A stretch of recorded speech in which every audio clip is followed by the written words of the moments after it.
Hey guys welcome to N to TVK. So நம்ம தளபதி விஜய் அவர்கள் வந்து பார்த்தீங்கன்னா மகளிர் தினத்தை முன்னிட்டு பெண்களுக்கான வாக்குறுதிகளை வந்து பார்த்தீங்கன்னா நேற்று கொடுத்திருந்தாரு. ஸோ அதை பற்றி தான் இந்த வீடியோ டீட்டெயிலாக பார்க்க போகிறோம். ஸோ அதாவது விஜய் அவர்கள் கொடுத்ததுக்கும் ஸ்டாலின் அவர்கள் கொடுத்த வாக்குறுதிகளும் ரெண்டுமே ஒரே மாதிரி தான் இருக்கு. பட் ஒரு சில மாற்றங்கள் இருக்கு. ஸோ அது என்ன அப்படின்றத தான் பிரித்து வந்து நான் பார்க்க போகிறோம். ஸோ விஜய் அவர்கள் எந்த நேரத்தில் கொடுத்திருக்காரு அண்ட் ஸ்டாலின் அவர்கள் எப்படி கொடுத்திருக்காரு அப்படின்றத டீட்டெயிலாக பார்க்கலாம். ஸோ இதில் ஃபர்ஸ்ட் திட்டம் வந்து பார்த்தீங்கன்னா பெண்களுக்கு மாசம் மாசம் 2500 அப்படின்ற மாதிரி விஜய் அவர்கள் அறிவிச்சிருக்காரு. ஸோ இதுதான் ஸ்டாலின் அவர்கள் 1000 ரூபாய் கொடுக்குறாரு அப்படின்ற மாதிரி நீங்க சொல்லலாம். ஸோ மாசம் 1000 ரூபாய். ஸோ ஒரு வருஷத்துக்கு வந்து பார்த்தீங்கன்னா 12000 கொடுக்குறாரு நம்ம ஸ்டாலின் சார். ஸோ இதுல கேஸ் வேலை வந்து 900 ரூபாய். ஸோ கேஸ் வந்து பார்த்தீங்கன்னா மாசம் ஒரு வாட்டி ஒவ்வொரு வீட்லயும் வந்து கண்டிப்பா எடுப்பாங்க. ஸோ மாசம் தான் எடுக்கிறாங்க. ஸோ அந்த வகையில மாசத்துக்கு 900 ரூபாய் அப்படின்னு கணக்கு போட்டோம் அப்படின்னா 12 மாசத்துக்கு 10800 ரூபாய் அதனா காலி ஆயிடுது. ஸோ நம்ம ஸ்டாலின் சார் அவர்கள் ஒரு வருஷத்துக்கு 12000 ரூபாய் கொடுக்குறாரு. 12000ல 10800 ரூபாய் போச்சுன்னா மிச்சம் 1200 ரூபாய் தான் இருக்கும். ஸோ ஸ்டாலின் சார் அவர்கள் வந்து பார்த்தீங்கன்னா ஒரு வருஷத்துக்கு 1200 ரூபாய் தான் வந்து மகளிருக்கு கொடுக்குறாரு சேவிங்ஸா. ஸோ பட் தளபதி விஜய் அவர்கள் வந்து பார்த்தீங்கன்னா 2500 ரூபாய் கொடுக்குறாரு. ஸோ இவர் வந்து கேஸுக்கு பிடிக்கலையா அப்படின்னு கேட்டீங்கன்னா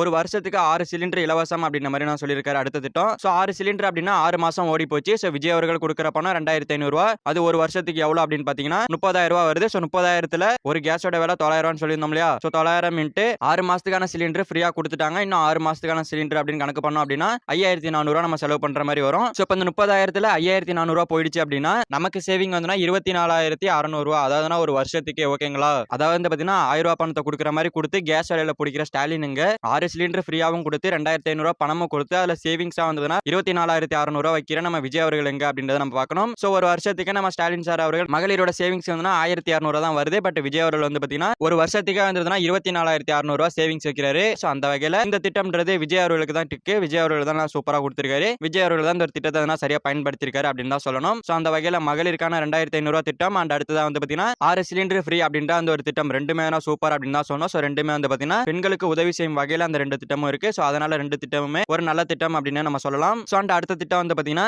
மகளிருக்கு வந்து பாத்தீங்கன்னா ஃப்ரீ பஸ், எல்லா பஸ்ஸுமே ஃப்ரீ பஸ் அப்படின்னு மாதிரி சொல்லிட்டாரு. சோ இதுல தான் எனக்கு கொஞ்சம் இடிக்குது. ஏன் அப்படின்னா இப்ப மகளிருக்கு ஃப்ரீ பஸ் அப்படின்றனால தான் டிரைவர் கண்டக்டர் வந்து பாத்தீங்கன்னா மகளிர் வந்து ரொம்பவே இழிவாக பேசுவாங்க, தரக்குறைவாக திட்டுவாங்க. ஏன்னா இலவச பேருந்து தானே அப்படின்னு சொல்லிட்டு திட்டுவாங்க. சோ இதுக்கு ஒரு முற்றுப்புள்ளி வைக்கணும் அப்படின்னா டிரைவர்ட்டி கண்டக்டர்ட்டி ஒரு விஷயத்த சொல்லிடணும். என்ன அப்படின்னா மகளிருக்கு ஃப்ரீ அப்படின்றனால தான் உங்களுக்கான சம்பளம் வந்து அதிகமா கொடுக்கப்படும் அப்படின்னு சொல்லிடணும். சோ அதே மாதிரி சம்பளம்ன்றது ரெண்டு பேருக்குமே அதிகமா கொடுக்கணும். ஏன்னா ஃப்ரீ பஸ் அப்படின்னா கண்டிப்பா நிறைய கூட்டம் இருக்கும். அது இப்ப எல்லா பஸ் அப்படிங்கும் போது கண்டிப்பா எக்கச்சக்க கூட்டம் இருக்கும். சோ அப்படி இருக்கும்போது பஸ்ஸும் நிறைய விடணும், டிரைவர் அண்ட் கண்டக்டர் ரெண்டு பேருக்குமே வந்து பாத்தீங்கன்னா சம்பளம்ன்றதே அதிகமா கொடுக்கணும். சோ இப்படி கொடுத்தாங்க அப்படின்னா கண்டிப்பா வந்து எந்த பிரச்சனையுமே இருக்காது. ஃப்ரீ பஸ்ல நிறைய பேர் போயிட்டு வரலாம். இது வந்து ஒரு உதவிகரமா இருக்கும். இது வந்து பெண்களுக்கு மட்டும் இல்லாம ஆண்களுக்கும், அதாவது டிரைவர் அண்ட் கண்டக்டர் ரெண்டு பேருக்குமே சம்பளம் அதிகம் அப்படின்ற போது அவங்களுக்கு ஒரு சந்தோஷமா இருக்கும். அவங்களும் வந்து ஆர்வமா இந்த ஒரு வேலையில ஈடுபடுவாங்க. சோ அந்த வகையில சம்பளத்தை விஜய் அவர்கள் உயர்த்தி கொடுத்துட்டு இந்த ஒரு திட்டத்தை அமல்படுத்தினார் அப்படின்னா கண்டிப்பா சூப்பரா இருக்கும். அண்டதுக்கு அப்புறமா ஆண்கள் எங்களுக்கும் வந்து பாத்தீங்கன்னா இலவச பேருந்துலாம் வேணாம். சோ எங்களுக்கு வந்து கம்மியான ரேட்டுக்கு எங்களை அழைச்சிட்டு போனாலே போதும் அப்படின்ற மாதிரி தான் நாங்க கேட்கிறோம். சோ அந்த வகையில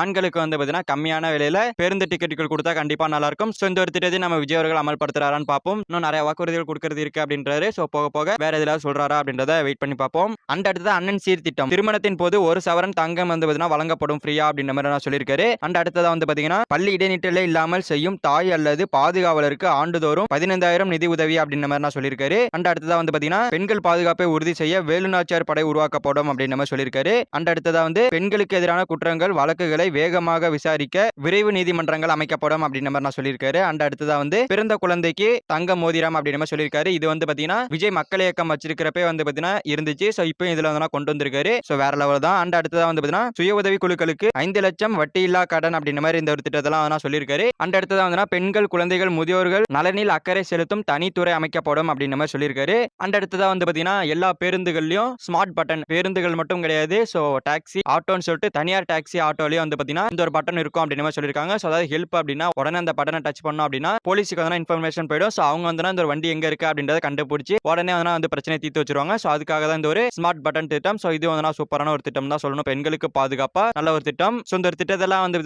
ஏடிஎம்கே அண்ட் டிஎம்கே ரெண்டு பேருமே எதிர்பார்த்திருக்க மாட்டாங்க. சோ அந்த அளவுக்கு ஒரு தாறுமாறான திட்டத்தை விஜய் அவர்கள் தான் அறிவிச்சுட்டு போயிட்டாரு. சோ 10 திட்டமே சூப்பரா தான் இருக்கு. சோ நடைமுறைக்கு வந்தா நல்லா தான் இருக்கும் அப்படின்ற மாதிரி தான் எனக்கு தோணுது. சோ உங்களுக்கு என்ன தோணுது அப்படின்றத கமெண்ட்ல சொல்லுங்க. சோ உடனே வந்து பாத்தீங்கன்னா இந்த ஒரு வீடியோ போட்டதுமே, அதாவது இந்த விஜய் அவர்கள் பேசின அந்த ஒரு வீடியோ போட்டதுமே ஒருத்தர் வந்து கமெண்ட் பண்ணியிருந்தாரு. அதாவது வந்து பாத்தீங்கன்னா இந்தியாவுக்கு அதிகமான கடன் இருக்கு, முதல்ல அந்த கடனை அடைக்க சொல்லுங்க, அதுக்கப்புறமா வந்து விஜய் அவர்கள் ஃப்ரீயா கொடுக்கலாம். ஸ்டாலின் அவர்களும் ஃப்ரீயா கொடுக்குறாரு அண்ட் எடப்பாடி அவர்களும் ஃப்ரீயா கொடுக்குறாரு. சோ இதுல என்ன மாற்றம் இருக்கு? விஜய் வந்து பாத்தீங்கன்னா எடப்பாடி ஸ்டாலின் மாதிரி தான் அப்படின்னு மாதிரி சொல்லியிருக்காரு. ஸ்டாலின் ஃப்ரீயா கொடுத்துட்டு நான் ஃப்ரீயா கொடுத்தேன்னு சொல்லி காட்டினாரு. எடப்பாடி அவர்களும் நான் வந்து ஃப்ரீயா கொடுக்குறேன் அப்படின்ற மாதிரி தான் சொன்னாரு. பட் விஜய் அவர்கள் இது ஃப்ரீனே சொல்லலையே, இதெல்லாம் ஒரு திட்டம், இதெல்லாம் வந்து உங்களுக்கு செய்ய வேண்டியது அப்படின்னு சொல்லிட்டு கட்டணமின்றி அப்படின்னு தான் சொன்னாரு. அவர் வாயிலிருந்து ஃப்ரீ அப்படின்ற ஒரு வார்த்தையே வரல. சோ இதுக்காக பணம்லாம் எங்க போறது அப்படின்னு கேட்டீங்கன்னா, மாநில அரசு பட்ஜெட்ல வந்து பாத்தீங்கன்னா ஒரு 30% நம்ம ஸ்டாலின் சாருக்கு போகுது அப்படின்னு சொல்லிட்டு விஜய் அவர்களே சொல்லியிருந்தாரு. சோ அந்த வகையில ஸ்டாலின் சாருக்கு போறக்கூடிய அந்த ஒரு ஸ்டாலின் டாக்ஸ் அதை வந்து பாத்தீங்கன்னா புடிச்சிட்டோம் அப்படின்னா கடனே அடைச்சிடலாம், மக்களுக்கு பாதி பணத்தை கொடுத்துடலாம், எல்லாமே நடைமுறைக்கு வந்துடும். ஸோ டாஸ்மார்க்ல 2000 கோடி ஊழல் பண்ணதெல்லாம் இங்க எடுத்து போட்டோம் அப்படின்னா கண்டிப்பா வந்து